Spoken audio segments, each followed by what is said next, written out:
نسمي الله بسم الله. عايز يقولك ان هو ندمان وخسران في بعدك، عايز يقولك ان هو حزين جدا وحاسس بخذلان فظيع وفعلا مفتقدك جدا.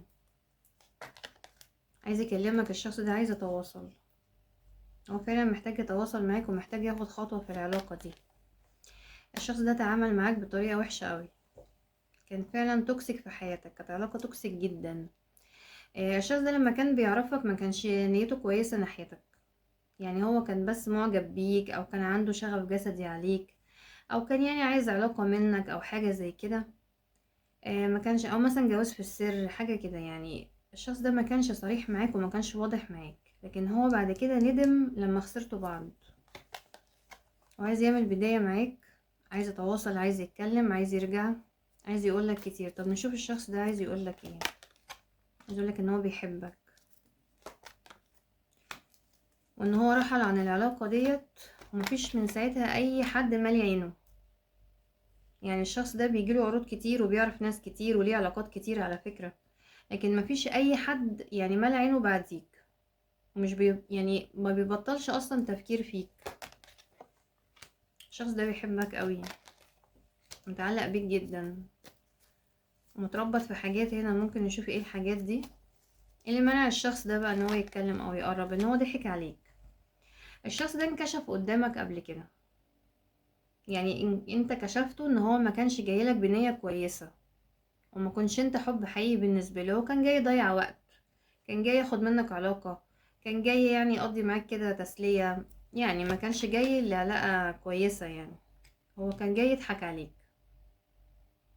وسابك لوحدك. يعني هو حتى لما انت مثلا يعني ما طلعتش زي ما هو فاكر وطلعت حد كويس ومش هتقبل بالعلاقات ديت، راح هو ردا عليك سابك. يعني الشخص ده حاول يقرب منك بطريقة مش كويسة، لكن انت لما اكتشفت كده بعدت وهو سابك.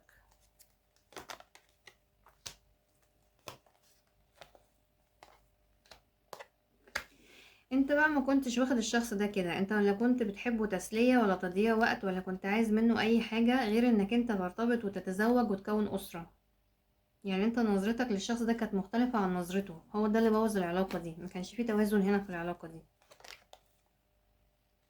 الشخص ده يعني انت وثقت فيه وكنت عايز ترتبط بيه وعايز تعيش معاه، وكنت يعني مقيمه حاجة كتيرة قوي، يعني كان ليه قيمة غالية عندك قوي، وكنت شايفه حد كويس قوي. انما هو في الحقيقة ما كانش كده، هو كان الدبل.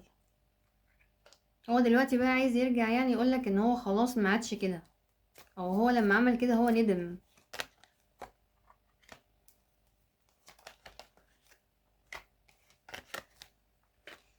الشخص ده قهر قلبك كتير قوي، لانك انت اصلا كنت بتحبه، وكانت العلاقة ديت بالنسبة لك حاجة أساسية جدا في حياتك، حاجة انت يعني نفسك فيها وتتمناها. لكن انت اكتشفت ان هو غامض ومفيش اي كلمة من اللي هو وعدك بيها كانت حقيقة، ولا كان عايز يرتبط، ولا كان عايز يتجوز، ولا يكون أسرة، ولا أي حاجة. يعني الشخص ده عارفك من قبل كده، وانت خلاص عرفته من قبل كده وكشفته خلاص. انت عارف ان هو شخص خاين، ان هو شخص مش محترم. يعني هو فاهم كده دلوقتي، وهو ندم على ان هو قدم لك الصورة دي عنه. طبعا هو سبب لك في التسع سيوف وانت كنت فاكر فيه حب حقيقي بينكم، لكن الشخص ده ما طلعش كده. هو طبعا دلوقتي فاهم النقطة دي. هو شايف ان هو حط نفسه في مشكلة كبيرة. يعني هو دلوقتي الصورة اللي في دماغك مش هتتغير، بدليل ان انت مش عايزه تاني، قلقان منه.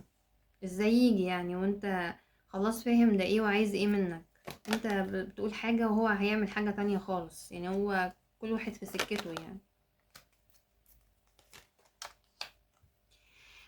انت شخص يعني طبعا حزنت منه كتير وهو عارف كده. هو شايف كويس قوي انك انت حزنت قوي، وانك انت فهمت ان هو كان جاي يتلاعب بيك. وطبعا هو بدل ما يصلح اللي هو عمله او اللي انت فهمته، لا، ده شاف نفسه عليك وبعد وشاف حياته وجري، شاف مصلحته في حتة تانية وسابك ايه بقى لأحزانك وأوهامك والمراحل اللي انت عديت منها بالعافية. فازاي ترجع لها تاني؟